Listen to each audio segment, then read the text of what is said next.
It's just going to be a quick little video. The title is going to be How to Maintain Your Center Under Pressure.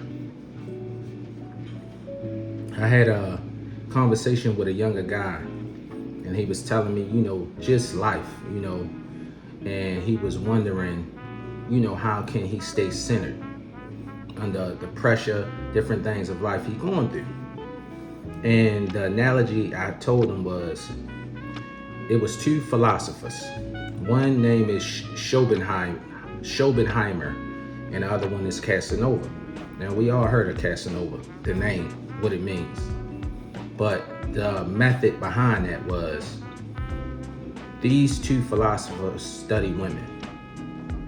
Schopenhauer became bitter from his observation of women. So for me, this is just how I feel. I feel maybe he got his heart broke and he went into this, I need to figure out why and this and that. And he studied women for years. And he became bitter and bitter and bitter of what he saw and ended up dying alone, isolated. Casanova studied the same thing, came to a different conclusion, and he died in a castle, happy. The point I'm making is, one let the outside circumstances dictate his internal feelings, and let what was going on outside of him that he couldn't control turn him bitter. And the other one took the information for what it was, didn't fantasize it, and found a way to still maneuver and get what he wanted from that information. It's the same metaphor for life.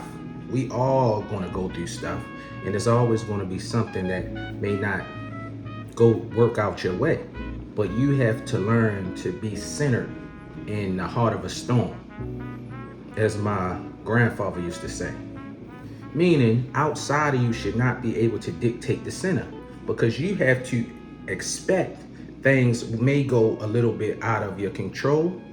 But you know what can stay in your control? In here.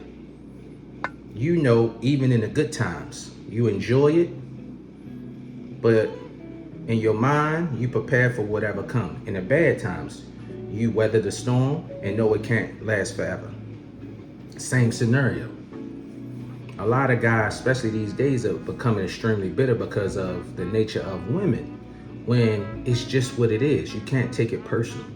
You have to figure out a way to still get what you want with the information that's in front of you. The thing that makes a lot of us suffer men is logic.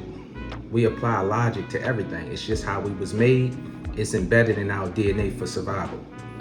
Well, women, emotions and able to regulate nervous systems is embedded in their DNA for survival, because they always had to adjust on the fly.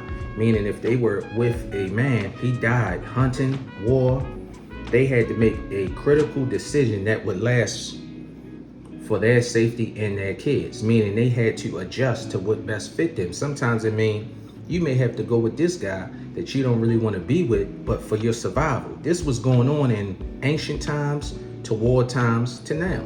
So women have a natural instinct of nervous system regulation, and they can detect fluctuations in emotions. This is why in the long run, women usually wear a man down.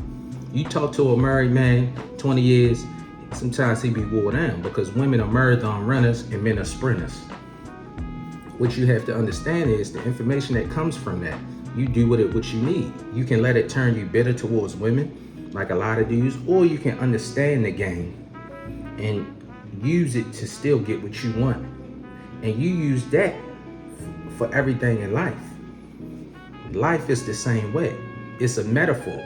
It is an exact point for women and men, but it's also a metaphor for life. You can take that throughout life. You take whatever information in front of you for what it is, and you adjust by still making the best decision that will benefit you. This is how you navigate it. This is how you stay centered no matter what.